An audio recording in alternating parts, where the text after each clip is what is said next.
श्री राधे। भगवान श्री हरि ने हम सभी कलयुगी मानवों पर कृपा करने के लिए एकादशी का प्राकट्य किया।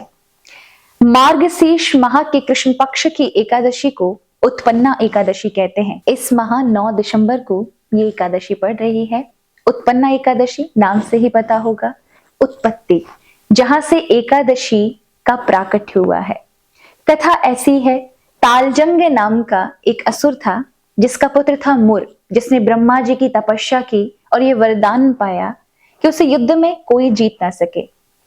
इतना आतंक मचाया वर प्राप्त करके कि देवताओं की जगह पर, पदों पर उसने दैत्यों को नियुक्त कर दिया और देवताओं को मार के भगा दिया।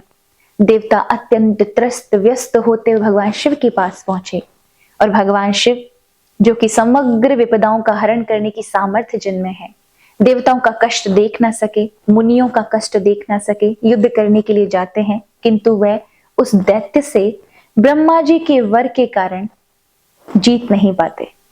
तब वह आज्ञा देते हैं भगवान विष्णु के पास जाओ। भगवान विष्णु देवताओं की रक्षार्थ जैसे ही देवताओं के पक्ष में उतरते हैं और उस दैत्य पर क्रोध करके अपना सुदर्शन चक्र, जिसका वार कभी खाली नहीं जाता, अमोघ माना जाता है, उस सुदर्शन चक्र पर जब भगवान आज्ञा करते हैं कि इस मुर का सिर अलग कर दो, तब सुदर्शन चक्र जाता है।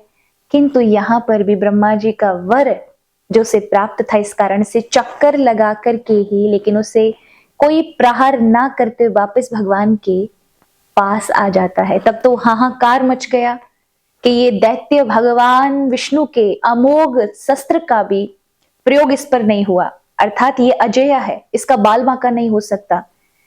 तब भगवान विष्णु लीलाधारी आश्चर्य करने लगे, ऐसा कैसे हो सकता है। बद्रीनाथ में आए और वहां एक गुफा के अंदर सो गए, क्योंकि भगवान को लीलाएं करनी है, लीलाधारी हैं। एकादशी का प्राकट्य हम जीवों के लिए कैसे होता, इसीलिए भगवान वहां सोए। तभी वो मुर नाम का दैत्य भगवान का पीछा करते हुए आता और मन में विचार करता है, यदि ये विष्णु जो सभी देवताओं का अधिपति है अगर मारा जाए तो फिर मेरे रास्ते का कोई शत्रु नहीं होगा, फिर मुझे किससे भय होगा। और यही विचार करता हुआ वो असुर भगवान विष्णु को मारने के लिए जैसे ही अस्त्र का प्रयोग करते हुए सोते हुए नारायण के ऊपर अस्त्र का प्रयोग करना चाहता ही था, तभी भगवान श्री हरि के समग्र शरीर के तेज से एक देवी का प्राकट्य हुआ। ये कोई और नहीं, एकादशी है। और वो प्रकट होती हैं अस्त्र शस्त्रों से सुसज्जित। जैसे असुर देखता है भयभीत हो जाता है।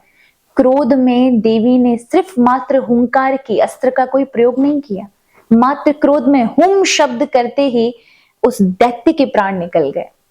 और वो आवाज इतनी तेज थी कि भगवान नारायण की निद्रा खुल गई और वो देखते हैं कि समग्र त्रिलोकी को कपा देने वाला दैत्य एक देवी के समक्ष मरा हुआ पड़ा है। तब तो जनार्दन भगवान प्रसन्न हो जाते हैं और कहते हैं, देवी तुम कौन हो और ये असुर कैसे मरा। तब कहा, प्रभु मैं आपके ही सत्व से उत्पन्न शक्ति हूं, आप ही की शक्ति हूं, मेरा नाम एकादशी है।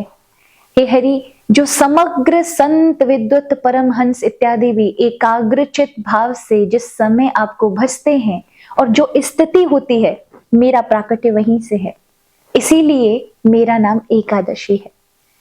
प्रभु ने कहा, कल्याणी मैं तुम पर बहुत प्रसन्न हूं, तुमने समग्र त्रिलोकी का कष्ट हर लिया, वरदान मांगो, तुम्हें जो चाहिए वो मैं वर दूंगा। तब एकादशी कहती है, हे जनार्दन, यदि आप मुझ पर प्रसन्न हो तो मैं समग्र तीर्थों में प्रधान मानी जाऊं और समग्र विघ्नों का हरण करने की सामर्थ्य मुझे मिले, समग्र प्रकार की सिद्धियां मुझसे लोग प्राप्त करें। आपकी भक्ति में रत रहने वाले लोग यदि मेरी तिथि वाले दिन उपवास करें तो उन्हें सभी प्रकार की संपदा सिद्धियों से युक्त कर दूं। भगवान श्री हरि प्रसन्न हो गए और कहा, कल्याणी ऐसा ही होगा। और भगवान ने स्वयं वर देते हुए कहा कि जो स्त्री पुरुष इस दिन व्रत करेंगे, उपवास करेंगे, उन्हें जो भी वो इच्छाएं रखते हैं संसारिक, वो तो प्राप्त होगी, और जो कोई भी इच्छा नहीं रखता उसे मेरी भक्ति प्राप्त होगी। तो एकादशी वाला दिन, यानी एकादशी अपने आप में एक परिपूर्ण तप है। एकादशी व्रत जो करता है वो श्री हरि का अत्यंत प्रिय माना जाता है। तो जो भगवान के वैष्णव हैं उन्हें एकादशी व्रत को नहीं छोड़ना चाहिए, क्योंकि इसका पुण्य कभी समाप्त नहीं होता, ना इस जन्म में ना अनंत जन्मों में। इसलिए एकादशी व्रत का पुण्य महान बताया गया है। कहा जाता है कि एकादशी व्रत की कथा कोई पढ़ता है तो उसे 100 गौदान करने का पुण्य मिलता है, और जो इस कथा को श्रवण करता है उन्हें भी 10,000 गौ दान करने का, और साथ में ब्रह्म हत्या सदृश पापों से मुक्ति मिल जाती है। तो जरा विचार करें, व्रत का क्या लाभ होगा जब कथा सुनने में इतना पुण्य मिलता है। कई बार कहते हैं क्या एकादशी वाले दिन पूरी रात्रि में जागरण करना आवश्यक है?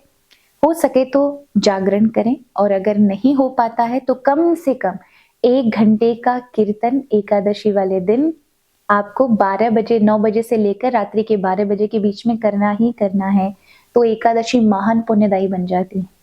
आप सभी एकादशी, उत्पन्ना एकादशी मार्गशीर्ष माह में जो पड़ रही है वो 9 दिसंबर की है। आप सभी 9 दिसंबर वाले दिन उत्पन्ना एकादशी का व्रत अवश्य करिएगा। आप सभी को उत्पन्ना एकादशी की ढेर सारी शुभकामनाएं।